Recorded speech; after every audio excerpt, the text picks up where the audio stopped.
Greetings. The following recording by Ryan Wertz, ODE World Language Consultant, is from a previous live presentation for Ohio TESOL educators. We thank Ryan for allowing us to bring this recording to you today. Enjoy.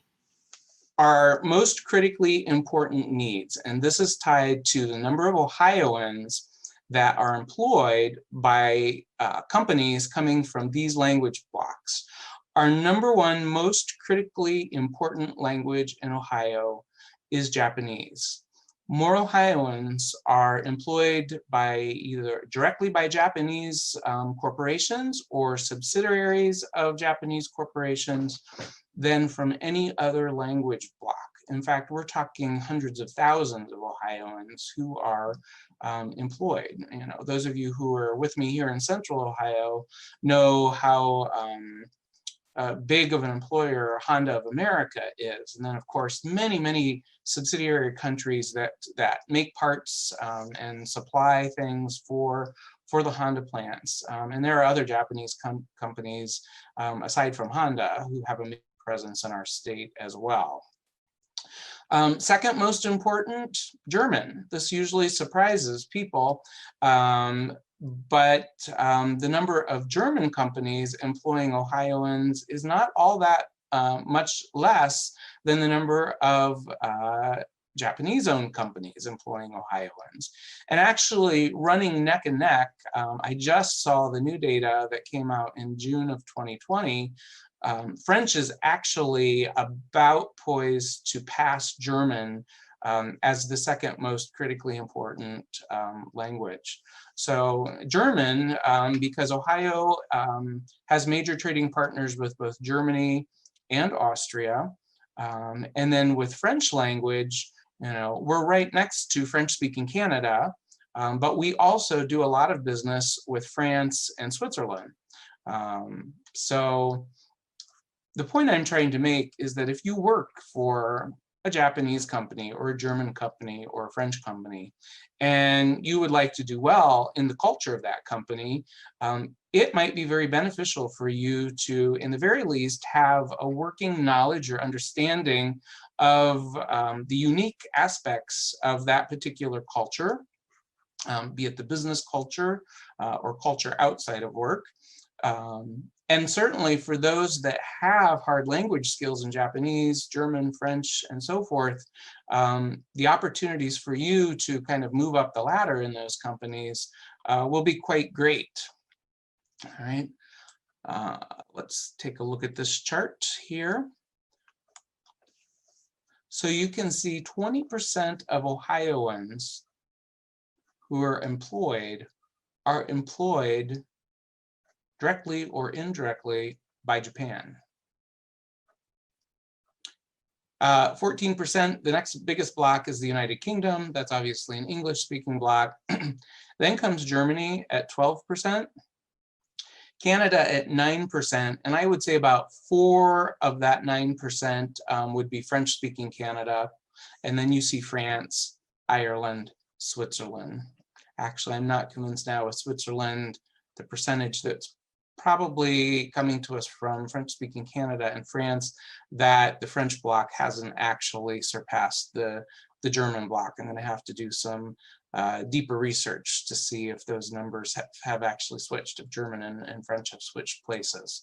So this may come as a surprise to a lot of people. Many of you were saying Chinese. Many of you were suggesting that Spanish might be the answer. And as it turns out, neither of those is most critically important. I would argue, though, that they are important.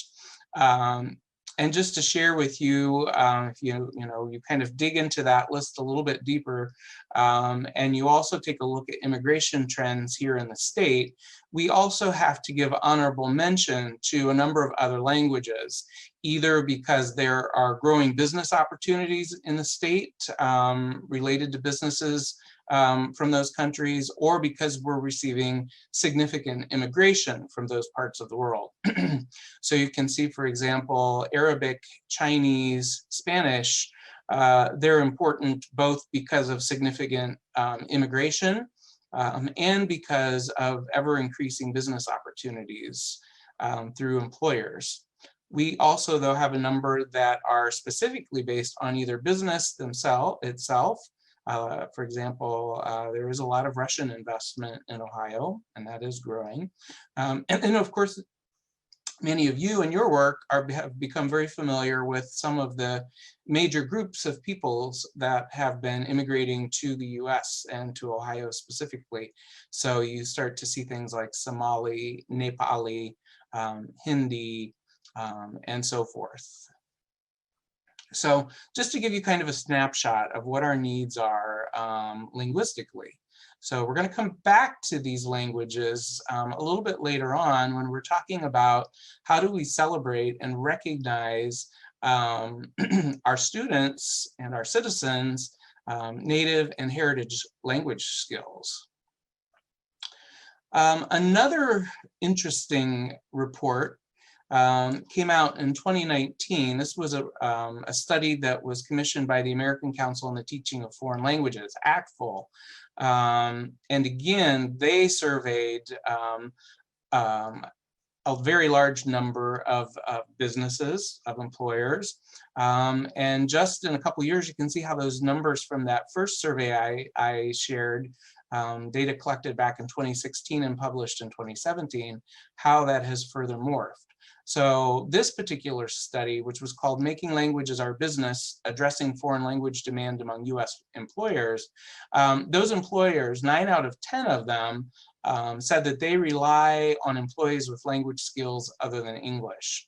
In terms of the most in-demand foreign languages reported by overall US employers, you can see that Spanish does win out in this particular case, followed by Chinese, then French, Japanese, and German. Our state, the dynamics are just a little bit different because we have a strong Japanese, German, and French presence. So that's why our numbers don't jive exactly with the national numbers. And then, of course, you see Russian, Arabic, Italian, Korean, Hindi, and Portuguese. In terms of the foreign language skills gap, you see that 1 in 3 employers report a language skills gap, something that's adversely affecting their ability to do business. And 1 in 4 of them said that they lost business due to a lack of foreign language skills. It's 25% of US employers are losing business because of a lack of foreign language skills. 56% of those employers said that their foreign language demand will increase in the next 5 years. And in terms of the various departments and their companies where the need for foreign language skills is greatest, you can see number 1 comes in at customer service, 2 is sales, 3 is marketing, 4 is management, and 5 is information technology, IT. If we kind of tear apart these numbers a little bit more, still looking at the same survey, in terms of those needs, 47% say they need those additional language skilled employees for domestic purposes only. And then you can see how some companies increasingly need those foreign language skilled employees for internationally focused business.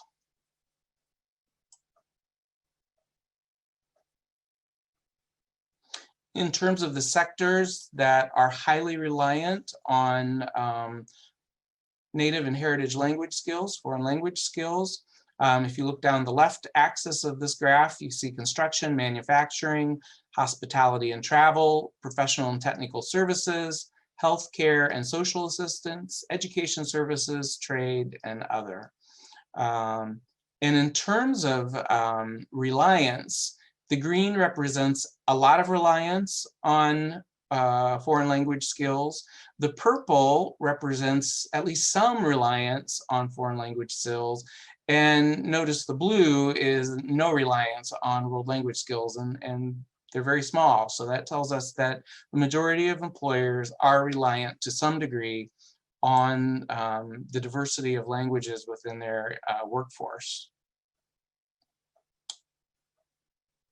As we look away from current demand and we start to consider future demand, as employers have identified for themselves, look how the numbers go up, with all sectors stating that they're going to require more foreign language skills among their employees in the future. That's quite telltale.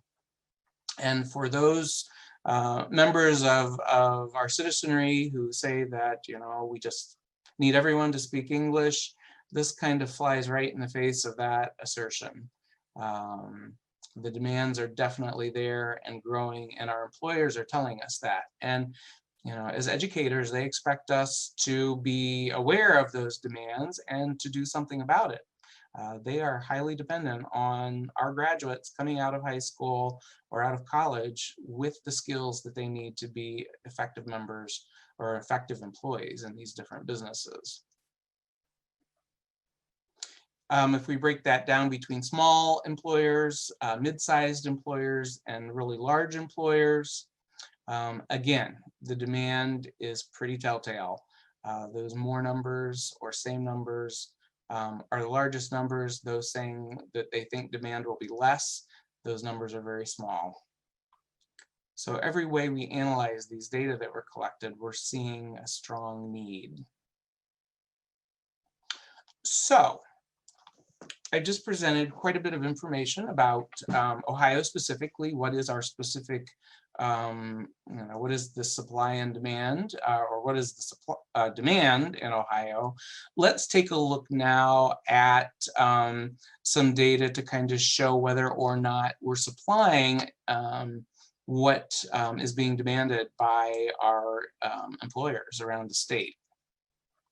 So first of all, let's take a look at critical language trends. And I know this is going to be a little hard to see. I'm going to try to blow this up here as much as I can so that you can see these numbers well.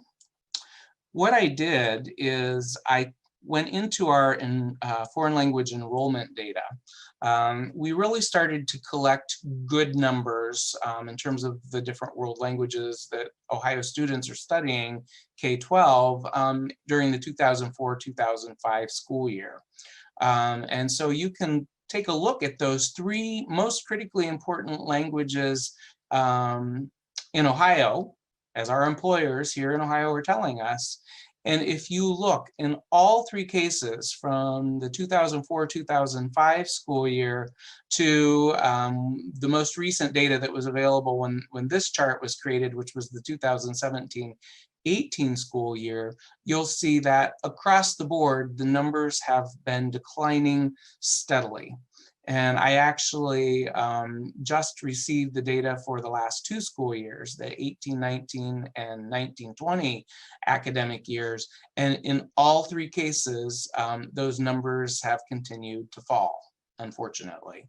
So what that tells us, you know, kind of in black and white terms, is we're not doing a great job in Ohio in terms of understanding the language and cultural demands of our employers and, you know, tailoring our educational services to kind of meet those demands. People say, well, what drives demand? You know, and we know that in terms of the languages that kids take, most parents think that Spanish is by far and away the most important language for their kids to learn. And to a certain extent, there's some truth in that because, you know, neighbors, fellow employees, fellow students are Spanish speaking. We have a huge number of Latino or Latinx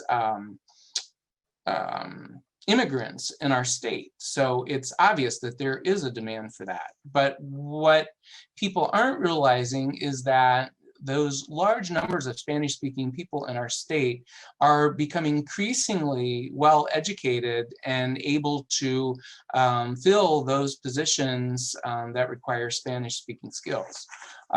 So if you are a non-native speaker learning Spanish, there's going to be some competition from the native speakers these days for positions that might require that language skill. And I'm just using Spanish as an example.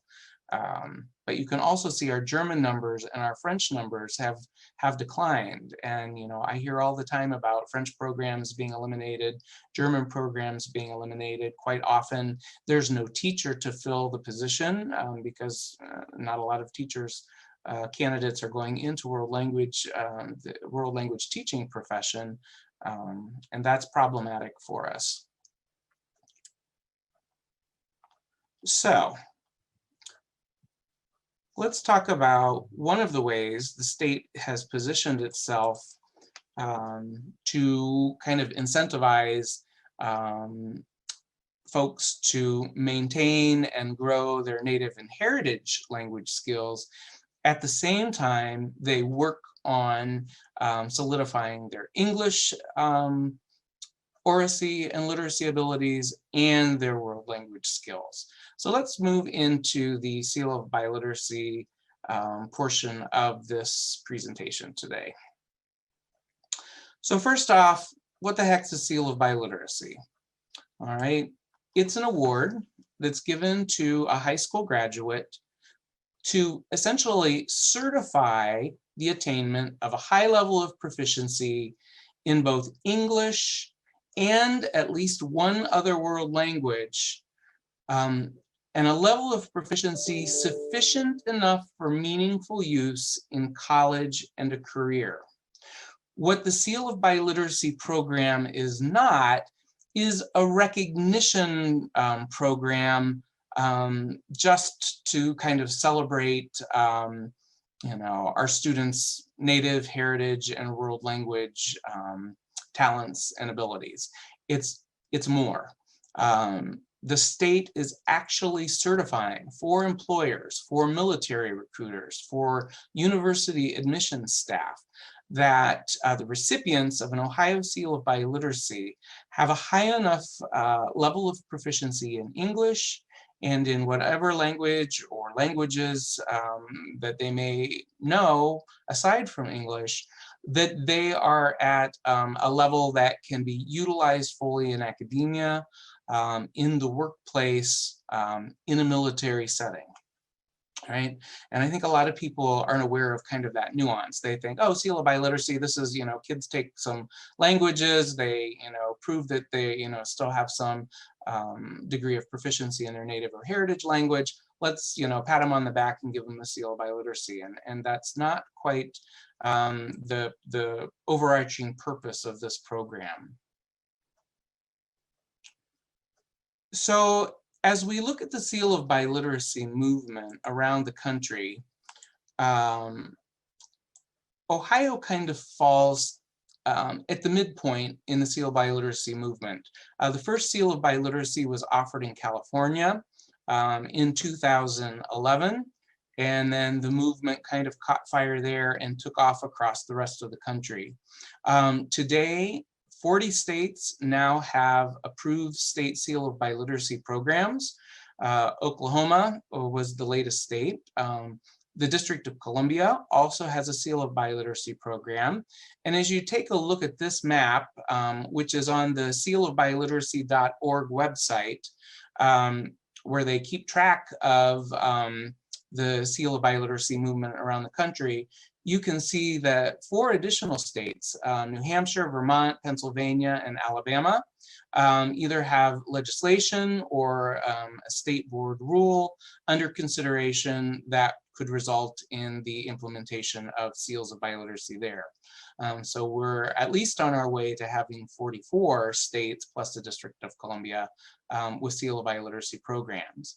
An additional 6 states are in the earliest stages. So that means that discussion is taking place, that organizations or citizens in those states have begun the task of discussing what a Seal of Biliteracy might look like, in the state of Alaska, Montana, Wyoming, South Dakota, Kentucky, or West Virginia.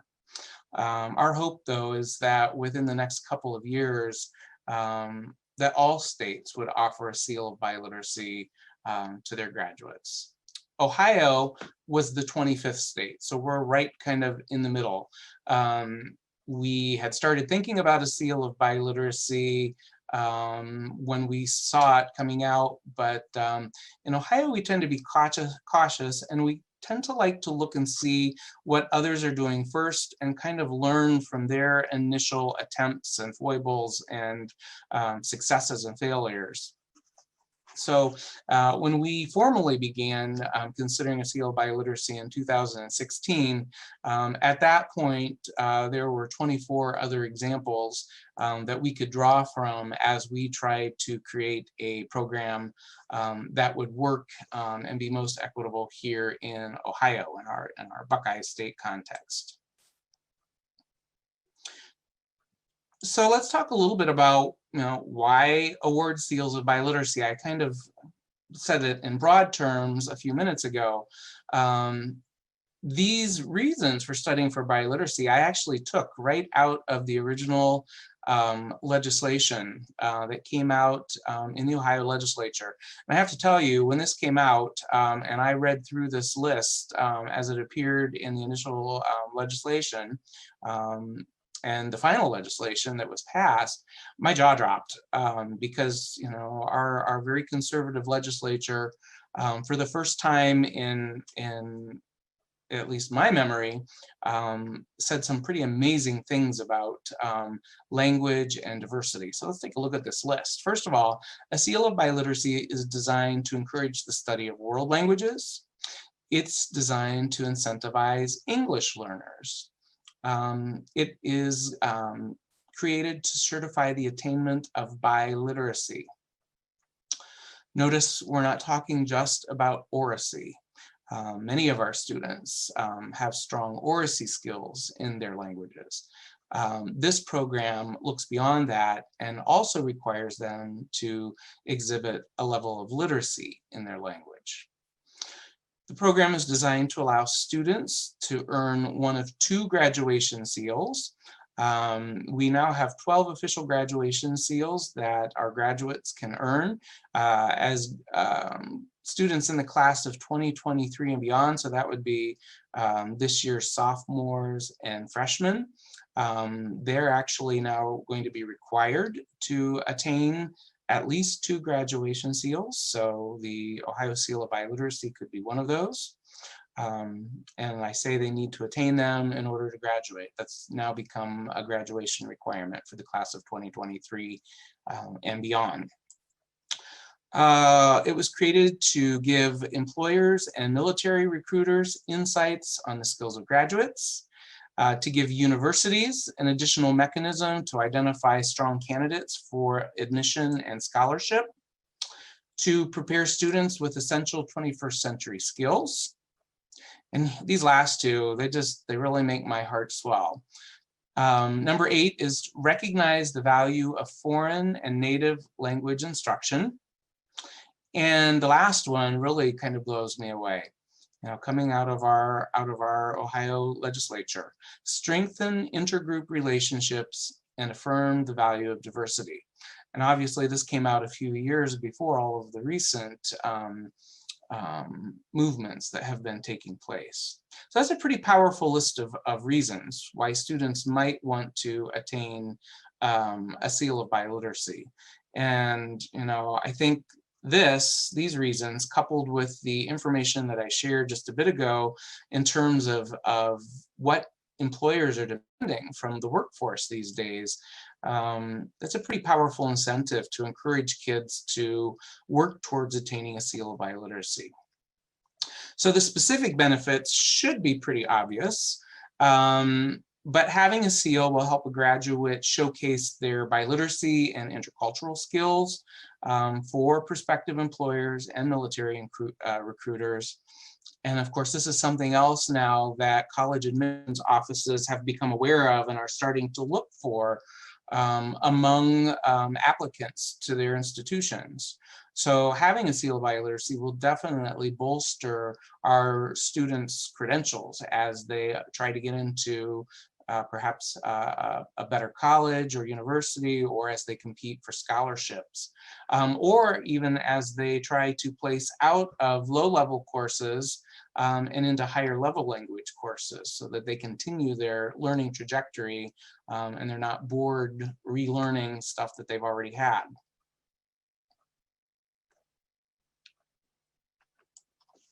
In terms of the specific benefits for employers, first of all, our Ohio TESOL biliteracy, the language has been normed at the intermediate high level of language proficiency, and that's as is measured in the ACTFL proficiency spectrum, but we've also leveled the required level of proficiency across the English side. So what we're requiring on the English side equates quite closely to the level of proficiency required on the world language side. It also demonstrates to employers that someone that they're considering might have a significantly higher level of intercultural competence. And intercultural competence is kind of that range of cognitive, affective, collaborative, and behavioral skills that allow you to interact with, appreciate, empathize with people of other cultures. So one of the things that we've been working on here in Ohio, and I know other states have been doing the same, is trying to get word out about the Ohio TESOL of biliteracy to different employers and businesses to make them aware that it exists and to make them aware of exactly what skill set a recipient of a TESOL of biliteracy would have, what it means. I'm sure you've heard a lot these last couple of years about Ohio's strategic plan for education. You know, everything we do kind of revolves around this Each Child, Our Future plan that was developed and implemented back in 2019. We're now in finishing up the second year of implementation for this program. I do want to say, though, that the TESOL of biliteracy intersects with many different portions of our Each Child, Our Future plan. Specifically, as you're taking a look at this, everything, of course, revolves around the whole child. We've got 1 goal, 4 learning domains, 3 core principles, and 10 priority strategies. In terms of those domains, principles, and strategies, here's where the TESOL of biliteracy intersects. All right, it clearly intersects with 3 of the 4 domains in the plan, with foundational knowledge, which includes literacy development, and that's across multiple languages, not just English. Well-rounded content, so kind of the English or the world language side of the equation lends itself to supporting the well-rounded content aspect of our plan. And then social emotional learning. Certainly the development of intercultural competence supports our learners' social emotional learning. In terms of the different strategies that the TESOL of biliteracy supports in our Ohio education plan, it supports strategy 7, which helps to meet the needs of the whole child. Strategy 9, it supports the development of literacy skills in multiple languages. And strategy 10, it provides an additional pathway to graduation as one of the state's 12 graduation seals. So a lot of intersections, a lot of support for our state education plan comes from the Ohio TESOL of biliteracy program. I want to turn now and discuss just very quickly, kind of in a little greater detail, the oral proficiency and literacy requirements for TESOL of biliteracy. And I apologize, I just could not get a good capture of this oral proficiency levels in the workplace chart that was produced by ACTFL a few years back. So let's take a look at this and I'll try to describe what you're seeing here. On the left axis, you've got the various ACTFL proficiency sublevels, beginning at the bottom with novice low. That would be someone who has relatively little or no skill or proficiency at all in a language. It extends up through the 3 novice sublevels of novice low, novice mid, novice high, into the 3 intermediate sublevels, intermediate low, intermediate mid, intermediate high, into our advanced sublevels, advanced low, mid, high, and then on to superior and distinguished.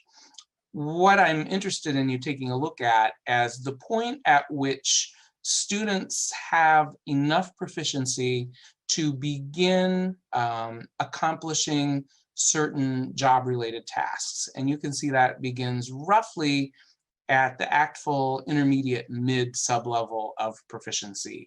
It's at this point that students are beginning to be able to create language with increasing amounts of comfort. They've moved away from kind of rotely learn language and memorize chunks to where they're actually creating a language. And some of the things that they can do job-wise at this level, things that require basically you to use the same language that you become comfortable with quickly over and over and over again in a very repetitive way. So a cashier, a sales clerk, a receptionist, highly predictable interactions tend to take place with those particular jobs. Intermediate high is the minimum proficiency level that we've set in Ohio for students to earn a seal of biliteracy.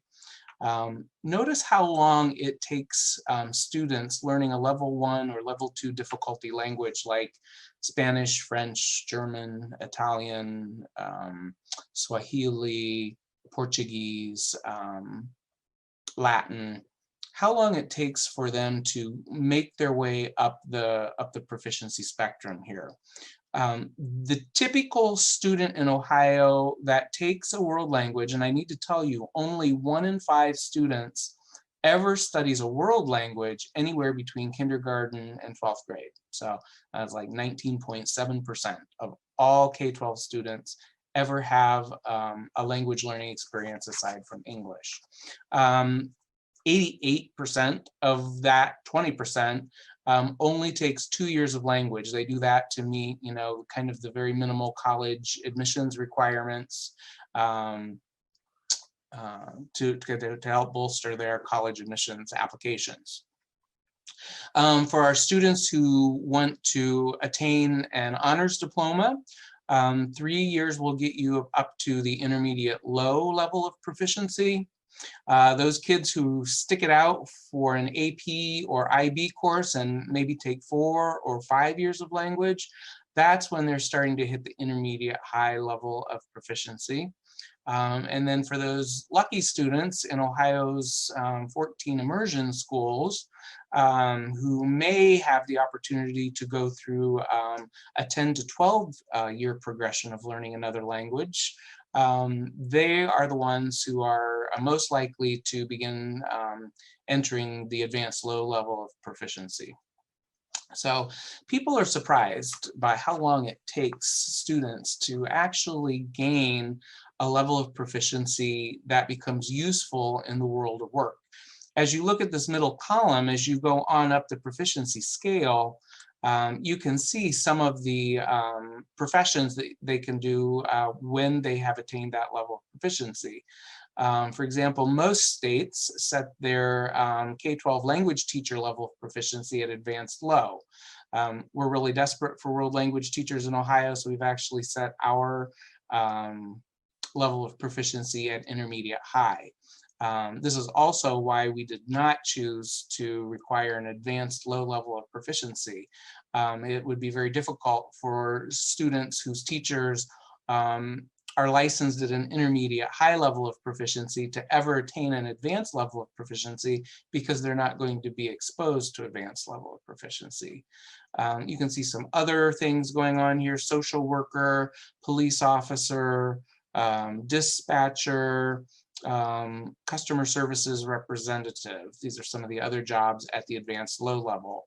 Moving up to the advanced mid-level, you start to see things like banking, medical interpreter, court stenographer, court interpreter, human resource benefits specialist, collections agent, and so on. At the advanced high, now we're talking physician, financial services senior consultant, quality assurance specialist, marketing manager, financial advisor, broker, military linguist, translation officer. And then when you get up into the superior and distinguished levels of proficiency, you've got university language professor, foreign area officer, judge, court interpreter, foreign service diplomat, and so forth. It takes increasing amounts of time and intensity of learning for people to go up this proficiency continuum. And so I like to kind of share with, where typical Ohio learners can get to based on the amounts of language that we're currently offering to them. And of course, all of you as as the teachers of English learners, you can kind of extrapolate this chart and think in terms of, how long does it take your students, especially those who are newly arrived in the country, come in with little or no English at all, how long it takes them in their intensive English learning pathway to get up to that level of proficiency as well. All right, so we have now been offering the Seal of Biliteracy beginning in 2018, which was our pilot year. Our numbers are quite low from 2018. We actually didn't roll out the program until December of 2017, January of 2018. So schools and districts had relatively no time at all to implement the program. So only 45 out of our 609 districts offered a Seal of Biliteracy during that first pilot year. And you can see that 540 Ohio students, Ohio graduates, earned the Seal of Biliteracy, with about 2/3 of them being females and 1/3 being males. And not surprisingly, those numbers mirror our world language enrollment numbers, where about 2/3 of all students taking a world language are female statewide, and about 1/3 are male. If you look at the most recent data that we have, which is for school year 2019, the class of 2019, we had a nice increase. We went from 45 to 69 districts offering the Seal of Biliteracy. So now we're just over about 1/10 of our total districts. And we went from 540 students up to 901 students offering or earning the Seal of Biliteracy. In terms of the languages that our students have been attaining their Seals of Biliteracy in, there were 10 total world languages that were received through Seals of Biliteracy or demonstrated through Seals of Biliteracy in 2018, and that almost doubled in 2019. As you look at this list of languages, the languages in black were the 2018 languages. And you can see the black numbers in parentheses, how many people earned a Seal of Biliteracy with that particular language as their specified world language. The purple languages are those languages that got added to the list in 2019. And you can see how many Seals of Biliteracy were earned in each of these languages then. And we just closed the reporting period for the class of 2020 a week ago. So it'll be another month, probably 2 months, before we have any hard numbers to share for the class of 2020. But what we know from anecdotal information, talking to people around the state and different districts, we expect there to be quite a sizable ramping up for the class of 2020 in terms of overall numbers of Seals of Biliteracy earned, and also we expect to see quite an increase in the diversity of languages, native and heritage languages, for which our students are going to be earning Seals of Biliteracy. You folks are going to be very interested in these numbers, which are initially quite low, but we expect these also to ramp up rather quickly as some of our larger suburban and especially our large urban districts begin implementing the program. For example, for the class of 2020, I believe the Columbus City School District, which is our state's largest school district, began participating in the Seal of Biliteracy program. So as diverse as their student body is, we expect this percentage of English learners to go up.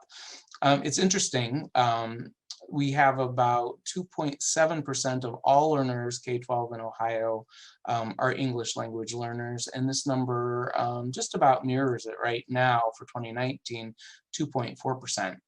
But the thing is, this program was designed specifically with English language learners in mind. And we feel that this number needs to go up greatly. And so that's one of the reasons why I'm talking to you today, so we can get word out about this program and we can get this program to more of our English language learners so that we can recognize their oracy and literacy in their native and heritage languages. In terms of the types of districts that have been participating in the Seal of Biliteracy program, not surprisingly, when anything rolls out, it's typically the haves that are able to first jump on board. This was unfortunately an unfunded mandate, as so many education mandates are. So there was no money to give to anyone to support their Seal of Biliteracy program. So of course this raises all kinds of equity issues, at least initially, as districts are trying to figure out, with ever tightening budgets right now because of the pandemic, how to offer this particular seal to their students. So you can see that it's been largely a suburban phenomena initially, starting off almost 70% suburban districts participating the first year. We saw that moderate a bit during year 2 as we added more mid-size and small towns, rural districts, and finally brought on some more urban districts. And I think we'll tend to see these numbers continue to morph in this way as we add subsequent years of data. We expect the diversity to change at least a little bit.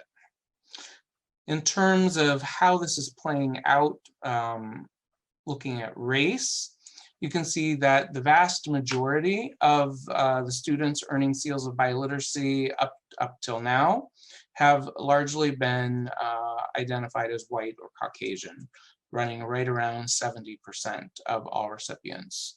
About 30% in 2019 were non-white. And you can see how it breaks down racially among our different racial subgroups that we collect demographic information on.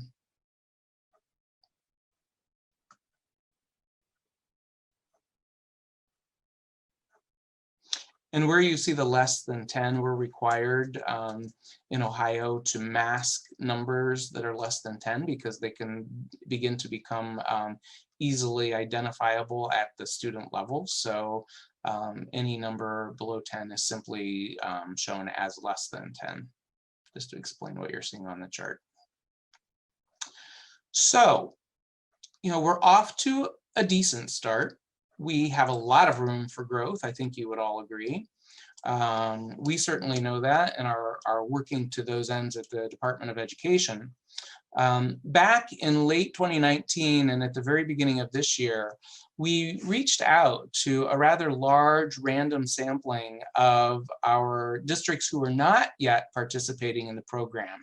And we asked them specifically, why aren't you participating yet? What factor or factors is either preventing you from implementing the program or so far has stymied you? So probably the biggest problem that we have in the state of Ohio is that on the world language side of the equation, a majority of our districts actually don't offer a long enough sequence of world language learning for students to hit that intermediate high level of proficiency. Most of our small districts, throughout Appalachia and the rest of rural Ohio, generally offer their students a minimal amount of language, to meet the demands of those students who are trying to, get the 2 years perhaps to bolster their college admissions application. or maybe 3 years at most for students who wish to get an Ohio honors diploma. At least 2/3 of our districts do not offer, a level 4 or a level 5 course in a language. And we know that the average student needs about 5 years to hit that intermediate high level of proficiency. And we know that, our really brightest, our language geeks, they can do it sometimes in 4 years, we're finding. So this is problematic when you've got a lot of districts that currently don't offer a long enough sequence. Some districts cited either a lack of teachers to bolster their world language programs, or a lack of students interested in language in general or the seal of biliteracy specifically. Not surprisingly, in this age of testing and alleged over-testing, many districts said that, this is just one more thing that we're going to have to test students with. Our kids are already completely over-tested. Let's not, add fuel to the fire here. A couple districts were very brutally honest with us and said, earning a seal of biliteracy directly doesn't do anything to improve our local report card. And we know that there is a strong focus among our districts in presenting the best face possible to local stakeholders, parents in particular. And while you do earn some points for student passage rates of things like AP exams and international baccalaureate exams, which we'll see in a second, are part of the way that you can meet the requirements to earn a seal of biliteracy. At this point, the legislature did not make the seal of biliteracy impactful on the local report card. Many districts just said, hey, we've got a lot on our plates, and right now the focus is on other more urgent priorities. Seal of biliteracy, is something we might want to think about in a few years, but right now, we've got bigger pots to stir. What was kind of reassuring that came out is, I would say, the vast majority of those districts actually said that they were still investigating implementation, that it was not yet off the table. It was just a matter of figuring out, the financing and the actual implementation of the program. Our largest urban districts that have, dozens of high schools, how do you do that equitably across all of your high schools? Those are the types of challenges that are being faced. So let's move into some guidance for implementing a seal of biliteracy program. And I've kind of coached these in kind of some steps to follow. But before we get to those steps, I just want to mention the relevant legislation. If you are thinking about implementing a seal of biliteracy, the first thing to start with is to get to know the legislation that establishes the seal of biliteracy. And there are in particular two pieces of legislature that you want to study. Neither of them are particularly lengthy or particularly difficult to understand. The first is Substitute Senate Bill 3, which created the seal of biliteracy program in 2016 and allowed us to implement the program with the 2017-2018 school year, class of 2018. That legislation was further laid out in Ohio Administrative Code Rule 3301-16-08. So you would want to actually read the Administrative Code Rule. Your administrators in particular will want to take a look at the Administrative Code Rule, because it does lay out some specific things that districts need to do in implementing the program. The other piece of legislation that is relatively newer, and those of you that maybe heard a seal of biliteracy presentation from me in the past may not be aware of, House Bill 166 in 2019 did two interesting things to the seal of biliteracy program. It made two interesting modifications. First, it made the Ohio Seal of Biliteracy one of the 12 official state graduation seals. And I've already mentioned that graduates in the class of 2023 and beyond need to earn 2 seals to demonstrate readiness for graduation. Also, interestingly, when the Seal of Biliteracy program was first created, the law actually prohibited us from creating an actual physical seal to put on our recipients' diplomas. The law stated very clearly that the only thing we could do was put a notation in the student's electronic transcript. Of course, this didn't mean you couldn't celebrate seals of biliteracy in other ways with certificates and trophies and medals and cords at graduation and things like that. But we couldn't actually put a seal of biliteracy onto the actual physical diploma. This law modifies that initial prohibition of a seal and now actually requires districts to affix the seal of biliteracy on diplomas of recipients, as well as putting that official notation in their transcripts electronically.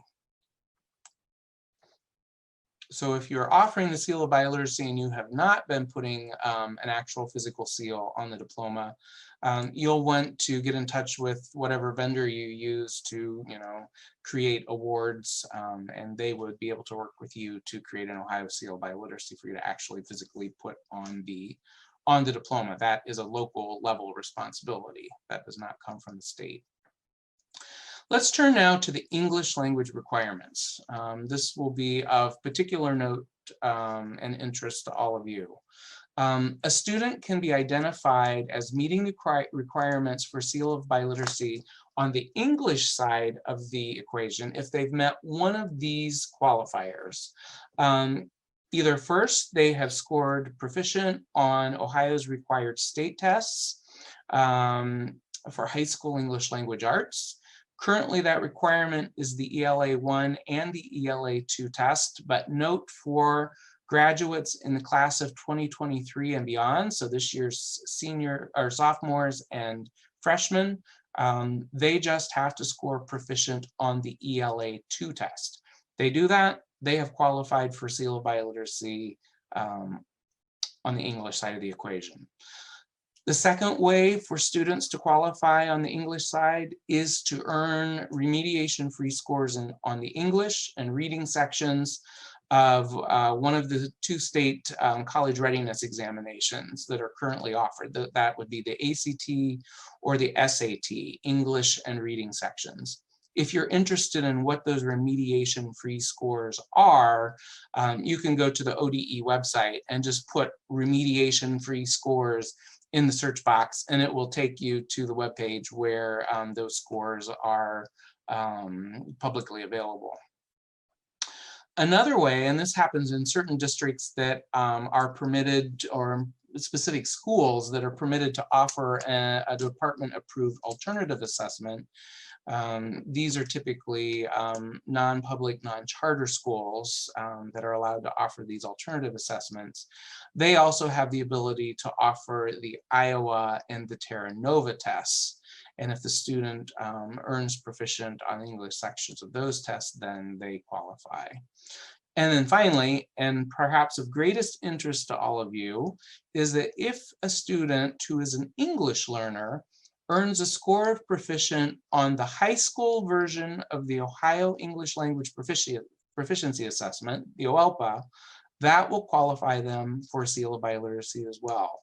And I would emphasize the high school version. If a student has placed out of the English learning track before high school, maybe earned a proficient on, say, the middle school version of the OELPA, that will not qualify them for a Seal of Biliteracy. It must be the high school version of the OELPA. That question comes up quite often. I just wanted to emphasize that. So these are the 4 different pathways to meeting the English language requirement. On the other side of the equation, for those students who are either going to be demonstrating proficiency in a native or heritage language, or who are native English speakers learning a world language, we have 6 pathways for those students to meet the foreign language proficiency requirements.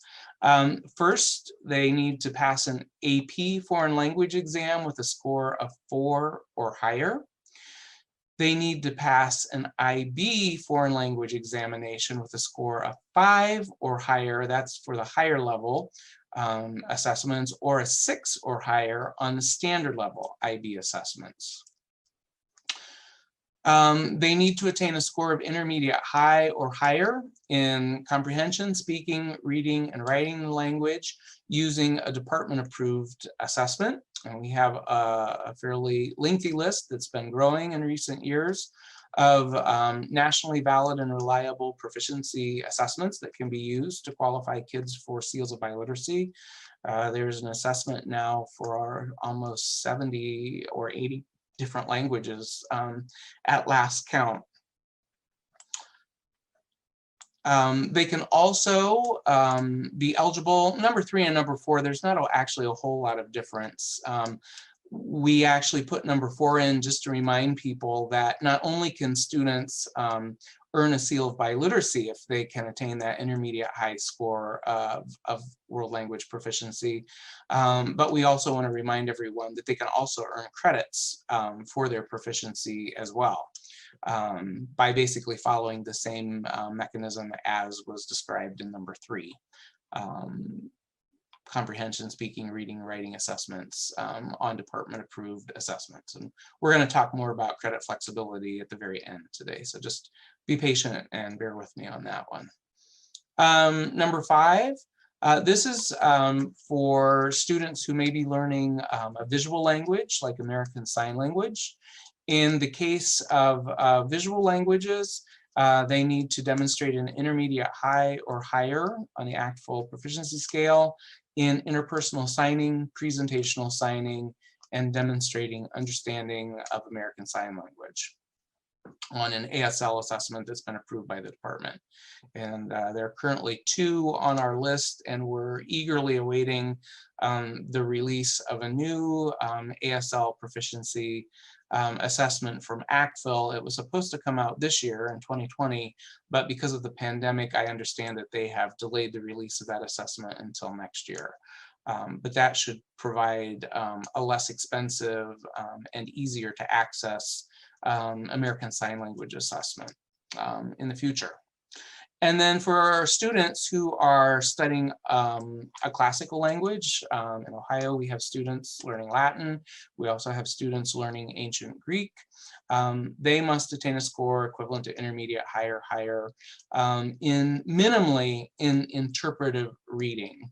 And if possible, but not required actually, presentational writing. So those are the requirements that students need to meet on the world language side of the equation. So 2 sides, got to meet the English minimum requirement, got to meet the world language minimum requirement.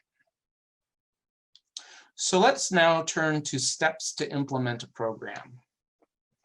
First step is simply the leadership team in your school or your district needs to decide whether or not they're going to participate in the program.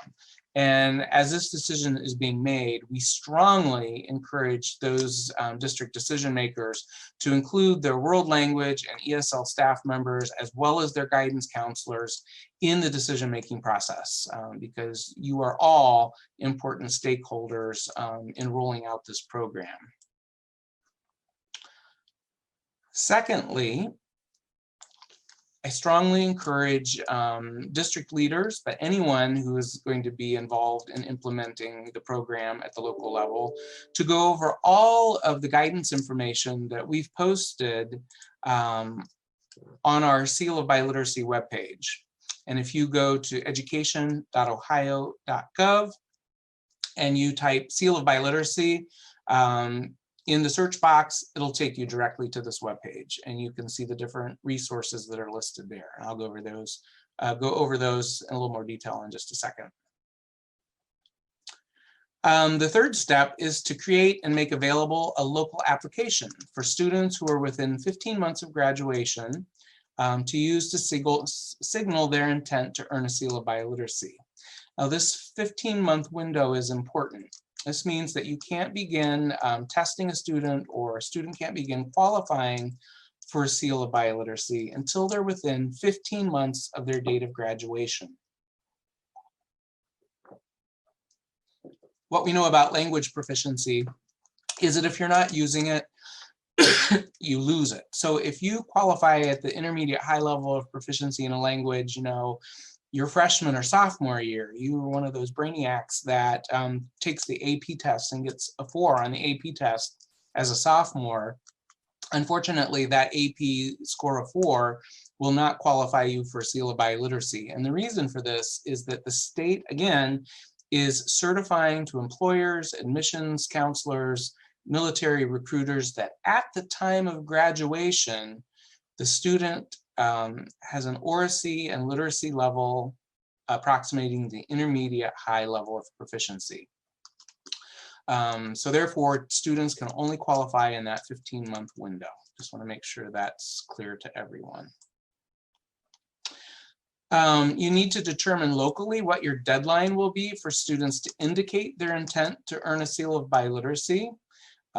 We hope you would be more liberal and less restrictive in this sense, because we want to make it as easy as possible for kids to indicate their interest in earning a seal of biliteracy.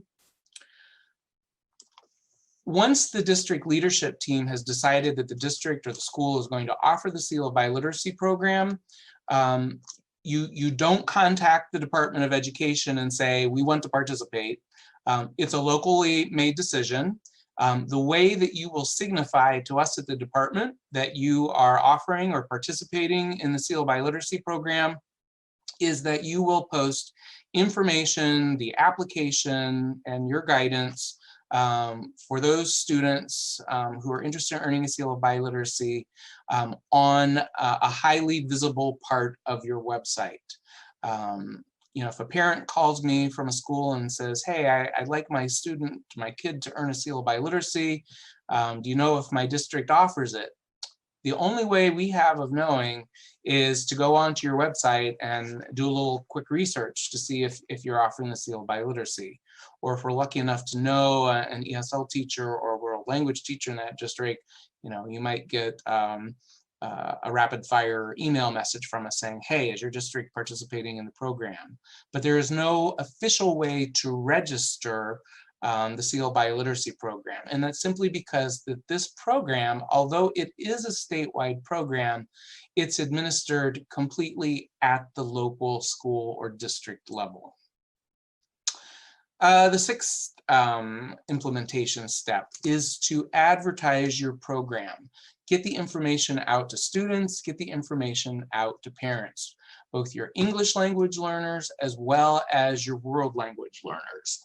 And get the information out early, preferably before they even start the language program. Seventh tip, work with counselors to advertise the program to students before they begin the world language learning sequence. School counselors are perhaps the most crucial cog in the seal of biliteracy mechanism. If they buy into the program and they're willing to advertise it and support students who want to go for it, it generally goes well. If the counselors feel they're too overworked and this is one more thing on their list of things to do, then you run into a problem for those students who want to earn a seal of biliteracy. So get your guidance counselors, your school counselors on board early, make them an ally, and acknowledge from the start that they are one of the main keys to the success of the implementation of your program. The next thing you need to do, since the English language assessments are laid out very clearly, but we literally have thousands of world languages that students could potentially be eligible for world language in, decide which of the approved, the department approved world language proficiency assessments you're going to use. One of the resources on our webpage is a list of approved assessments. As I said, there are about there are assessments for about 70 to 80 languages at this point. Determine when you will administer the tests. All proficiency testing has to be completed prior to the student's graduation. That's the main rule. Some test results don't come in by graduation. Sometimes OLPA scores aren't in, I understand. AP and IB scores are never in until the beginning of July usually. As long as those assessments were completed prior to the graduation date, if they come in after the graduation date, the student can still earn the Ohio Seal of Biliteracy. And at that point, it can be officially notated in the student's transcript, and they can receive the seal to put on their diploma.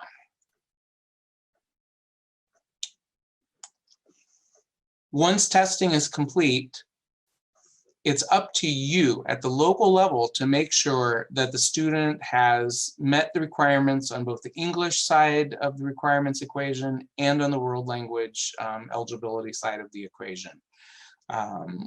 We do not require, in fact, we have no mechanism to collect world language assessment scores.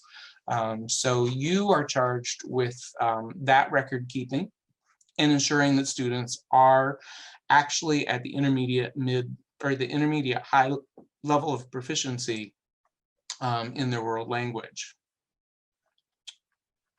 You need to notate the seal of biliteracy on the student's electronic transcript. So whatever platform your school or district uses for records transcription, you might need to work with your vendor initially to add the seal of biliteracy field onto the electronic transcript for students in your district. And then this is actually the language required by law that would go into the electronic transcript. Student's name is awarded the Ohio Seal of Biliteracy for demonstrating high levels of proficiency in English and whatever language or languages, world languages, they qualified in. And that's an often asked question. Students can earn a seal of biliteracy in multiple languages. They're not limited to just one language. Many of you have English learners coming from parts of the world where students are bilingual, trilingual, multilingual. If they're able to demonstrate that intermediate high level of proficiency across language skills in their native language, then they could conceivably qualify for seal of biliteracy in multiple languages. The next step, once you've awarded your seal of biliteracy, is make sure you're celebrating the accomplishments of your students. It's a big deal to earn an Ohio Seal of Biliteracy. That bar at intermediate high is significant. It's significant enough that employers are taking note of it, that college admissions offices are taking note of it, and military recruiters are taking note of it. So make sure that beyond putting the seal, the actual physical seal on the diploma and that electronic notation in the transcript, that you are honoring the accomplishments of these amazing students and the receipt of their seal of biliteracy. It is something worth celebrating.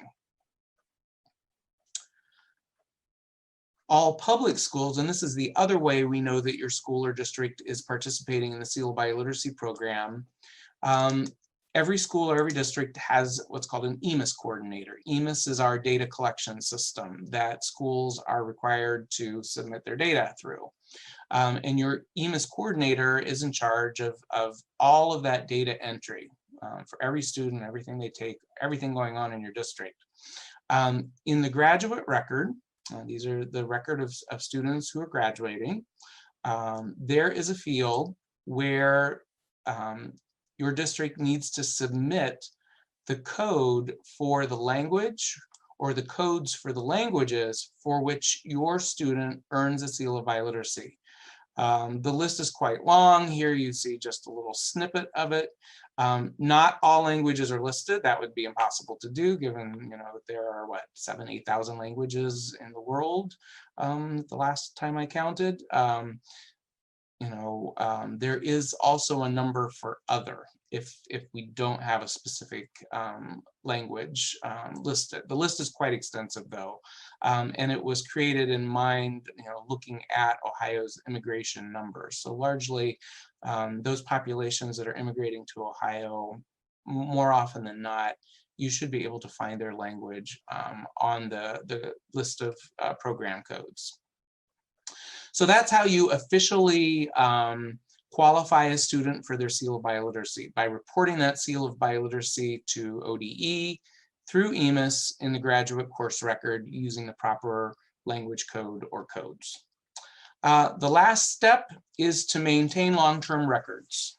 Again, because the program is administered at the local level, the record keeping is going to take place at the local level. You want to have extensive and very complete records, just in the event that any of your recipients' seals of biliteracy are ever called into question, the authenticity of a seal of biliteracy.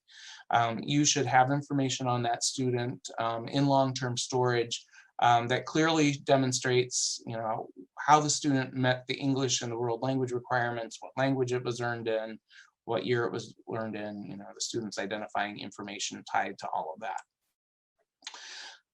Real quick, let's go over some quick tips. I notice I'm running long here, so forgive me if I speed up a little bit through these. Many of these mirror the implementation steps, but give just a little additional information. So again, I suggested before, and I'm going to emphasize now, that it's really important to take time to study and understand all the requirements for students to earn Ohio Seal of Biliteracy. The most used and probably most helpful of all of the Seal of Biliteracy resources is the frequently asked questions document. That document is a living document. It's constantly being updated. In fact, it was just updated last month with the addition of a new FAQ question and some additional clarification on another question. There are some additional clarifications wending their way through the approval process at ODE right now. So if you haven't looked at that in some time, keep it on your radar and do revisit it frequently. Also, you see on there, there's a list of the requirements for earning an Ohio Seal of Biliteracy. You've got the list of approved world language assessments. You've got the administrative code rule, if you want to see the specific legislation that forms the foundation for the program.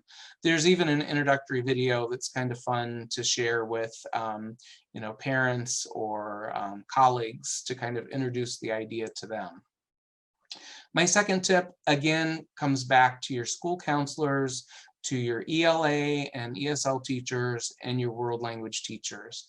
This has got to be a team effort. This is only going to work well if all of these players are integrated into the implementation process and from the very beginning. You have a lot of skills and knowledge that will be of great assistance to any administrator who's trying to decide whether or not to implement this program. Third tip on the world language side of things is to take stock of your current world language program as it stands now. Ideally, for students to get to that intermediate high level of proficiency, these are English natives learning a world language, it's ideal for them to begin the world language sequence in at least middle school or preferably elementary school. And we want to make sure that our programs are standards and proficiency based. If we still got the old kind of grammar translation, focus on grammar and vocabulary and syntax, if our program is still kind of formulated along those lines, you could work forever and never get your students up the proficiency continuum to the required level. My fourth tip is to get information out to your students and your other stakeholders, their parents, before they ever enter your language program, or as a student is coming into your ESL program. Make them aware up front in elementary school or middle school, if that's where they're starting the English learning sequence, that this program exists and here's a goal for you to work toward over the next several years. My fifth tip is to ensure the equity of your programs by offering the seal of biliteracy in all high schools in your district and to all world language speakers, including heritage students and English learners. This is not a program that should only be offered in, say, your international high school, if you have multiple high schools and one has an international focus. We really are thinking a lot about equity these days. We want any student graduating in the state of Ohio to eventually have the opportunity to earn a seal of biliteracy. My sixth tip is to really spend some time thinking about the application process that you're going to use with your seniors and your end of year juniors for them to indicate whether or not to indicate that they do want to earn a seal of biliteracy. We've got some recommendations here for the information that should be minimally requested in such an application form. Again, this is not something you're sharing with the state. This can be unique to your school or your district, but we do ask that there be a formal application process in place, and one that is shared via the district website in a highly visible place. My seventh tip is to decide as a department or a district which world language assessments you're going to use. Be aware on the world language side that the Ohio Foreign Language Association has been actively negotiating with the two largest vendors, ACTFL LTI and Avant Assessment. Those assessments are the assessments that are being used by far and away the most. And they have kind of negotiated some bargain pricing for Ohio. So once you implement the program, if you reach out to one of those vendors to perhaps institute the use of one of the assessments in your school or your district, make sure you mention OFLA, the Ohio Foreign Language Association, and ask for the negotiated price. And that's actually, I got a little ahead of myself with the last tip. So that's what we're talking about here in tip 8 specifically. Tip 9 is to make sure that you have your teachers practice or utilize those practice versions of the approved assessments ahead of time. And this really, the research shows this really helps students to do their best when they're taking kind of a high stakes assessment. So most of the vendors, actually pretty much all of the vendors, offer practice versions of their assessments. They might be old versions or shadow versions. Put those to use with your students ahead of time so that they've practiced the various formats and they feel comfortable, utilizing the technology to undergo testing. My 10th tip is simply to always make sure that you're doing everything possible to ensure the validity of your students' assessments results.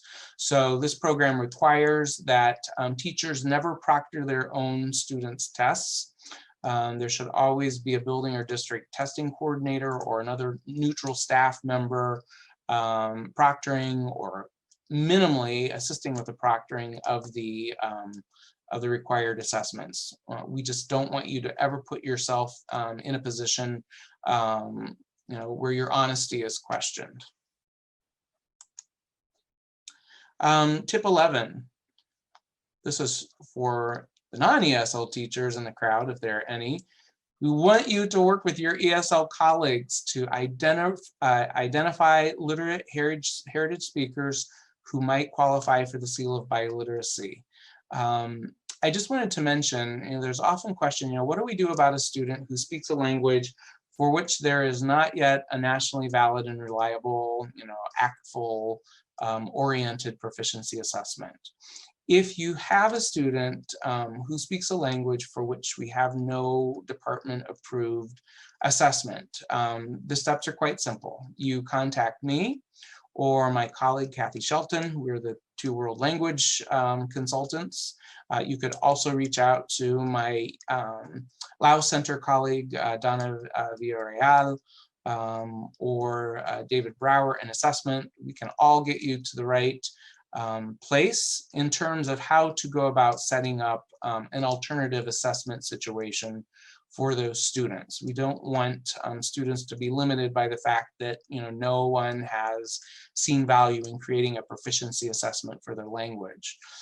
Just as an example, and this is a credit flexibility example, but it could be used as a seal of biliteracy example. We had a student who was a native Marshallese speaker seeking to earn flexible credit for his proficiency in the Marshallese language. There's no Marshallese, or at least at the time, there was no Marshallese assessment. Actually, I just found out the other day that there is now a Marshallese assessment, so we'll be reaching out to that vendor to find out if they want to submit their assessment to us for review. But going back to my story, we really wanted to help this district help the student to get credits for Marshallese proficiency. What we ended up doing is contacting the Marshallese consulate, the consulate of the Marshall Islands in Washington, D.C., and having them identify for us a highly educated Marshallese speaker. And then we shared the ACTFL proficiency guidelines with them. And with those rubrics in mind, ask them to evaluate samples of the students' Marshallese language that they had collected in a portfolio form. So we need to authorize these types of activities, but we're very willing to work with you to try and find an alternative way to assess students' language. So be aware that that's available. It will take some work on your part, though, to make that happen. And ultimately, you need to do it in a way that you feel completely comfortable, awarding a seal of biliteracy to a student whose proficiency you think meets that criteria. So you've got to be certain, but we can work with you on that. Tip 12, as I already mentioned, you want to work with your district's transcript vendor, whoever does your electronic platform for you. Typically the transcription service is a part of that platform. They're going to have to do some programming work to incorporate the seal of biliteracy language. In terms of celebrating, earlier I mentioned, this is an incredible achievement by students. And so in addition to the seal that you place on the diploma and the notation you put in the transcript, let's create those certificates, those plaques, those medals. Let's hold the ceremonies. Let's drape the cords at graduation. These are all very valid and appropriate ways to recognize seal recipients. Would also encourage you to advertise seal recipients to the local press. This is one of the ways that you can help us get information out about the seal of biliteracy, perhaps to employers in your region of the state. 14, as I mentioned, your EMIS coordinator at your school or your district is responsible for inputting those language-specific program codes in the recipient's graduate course record. A seal of biliteracy issued by a public school only becomes valid once that information has been transmitted to the Ohio Department of Education. For schools in the private and independent sectors, unfortunately, you do not have access to the EMIS system, so you're going to be administering this program essentially on the honor system, but you're going to keep meticulous records, long-term records for your recipients, just in the event that any student's seal of biliteracy is ever questioned. You will have the records easily accessible back over time to be able to validate the student's seal of biliteracy. So here's a list of all the resources that are available on the Ohio Seal of Biliteracy webpage. One last look at these. As I said, please do visit. This page is accessed most easily by going to our main webpage, education.ohio.gov. type in seal of biliteracy in the search box, and the very first link, suggested link that will come up is the link to this page.